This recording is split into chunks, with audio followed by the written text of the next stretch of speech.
Hey guys, good evening and welcome to another video. Today's topic is going to be on Red Pulse and more specifically why it pumped like 130% today, I think at its peak. And as we go to Binance, we can see that the volume on this is just astonishing. It's gone from having, I think the daily volume on it the other day was like 500,000 to 1,000,000 to right now its 24-hour volume is to almost 20,000 Bitcoin. That's absolutely insane.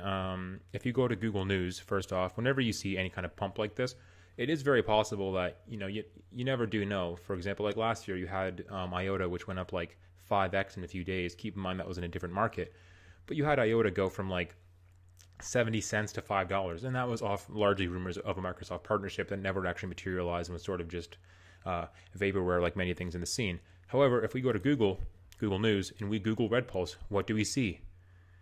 Not a whole lot. It's just these sort of fake crypto news sites that track the volume on it. Nothing really today. Price surges. Old news. Nothing really to solidify this. There's no Chinese, kind of stock market exchange partnerships. There's no hedge fund partnerships. Nothing that would sort of correlate to Red Pulse having this kind of insane run up in terms of the industry that they're trying to cater to. And that gets into the point. If you actually want to know about Red Pulse, it's an interesting project. However, like most things in cryptocurrency, to be quite blunt, I think it's kind of crap. What they're trying to do is they're trying to tokenize the whole market data analytics and research industry of China.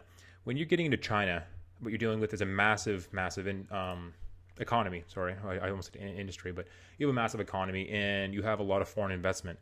Now, if you went back 10 years ago, there was a lot of problems in terms of collecting appropriate data to get for whatever sort of product niche or niche market you were trying to get into. There was a lot of fake information. It was difficult to acquire, and it was just sort of the Wild West. Fast forward to today, China has developed rapidly, and this whole notion that they're pushing of getting reliable data on China being difficult, I think it's true to a certain extent. But the whole thing about their push is that by tokenizing this digital asset that'll be attached to and rewarded to the people who provide the data or the content providers of the Red Pulse ecosystem, that'll sort of wane out the crappy articles and push the ones that are worthy of attention to the top. I just don't know if that'll work. In order for that to happen, you need to have a significant amount of adoption, and I just don't think it's there yet. But regardless, this is crypto. Who the hell knows? I think it's worth like 45 million right now. So that kind of still that gives you a bit of a idea as to why, in my opinion, like many things, crypto is still, not all of it, but a lot of crypto projects are still hugely overvalued. And just to point out something else that sort of concerns me about this project, if we go to the YouTube, we can see here, this is the Red Pulse, a next generation ecosystem for knowledge, with 658,000 views. Rather impressive in terms of cryptocurrency content. To give you an example, if you went to Zcash, the videos on their channel, I'll show this really quick.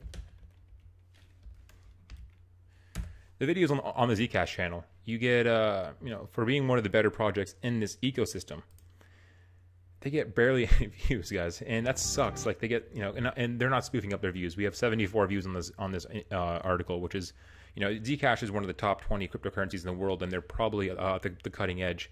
Not probably, they are at the cutting edge of privacy in blockchain. So when you look at 74 views on Zcash versus 658,000, you can notice that out of those almost 1 million views, you have 47 likes and 10 dislikes and 14 comments. Now, if that doesn't look suspicious to you, then I think you're a little naive. I suspect strongly that they paid for these views to sort of bolster the sort of not bragging rights. I guess I'm trying to lost for words here, but they're trying to create buzz around their content that might mislead investors, and that's quite frankly wrong. Sorry for breathing into the mic, by the way. But anyways, guys, yeah, I haven't spoken about Red Pulse before. Frankly, I don't find it all that compelling. I don't really think any of the Neo tokens, to be quite frank, are really that compelling. Q-Link, Neo, Deep Brain Chain, these are all ones that I looked into months ago, and nothing on the Neo ecosystem really intrigues me at the moment.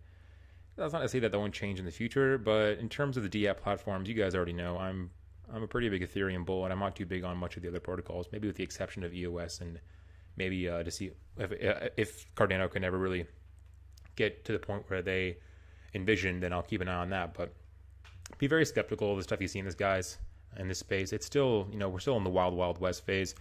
Still a lot of stuff. I mean, like they did this RPX to Phoenix token exchange or swap a little while back, and then essentially they added some features that they were trying to implement before that I'm not sure why they needed to do a token swap for this, but they talk about the proof of creation, proof of ownership, just sort of the blockchain identifiable verifiable proofs that they would have attached to the smart contracts of which your article would be posted on the website.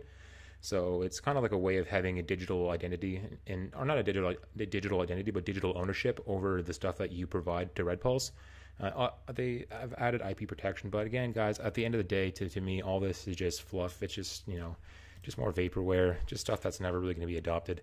I don't mean to sound like a permabull, but guys, if you want to really succeed in this ecosystem in the long run, you have to be extremely skeptical and always ask yourself. Remember what Andreas Antonopoulos said.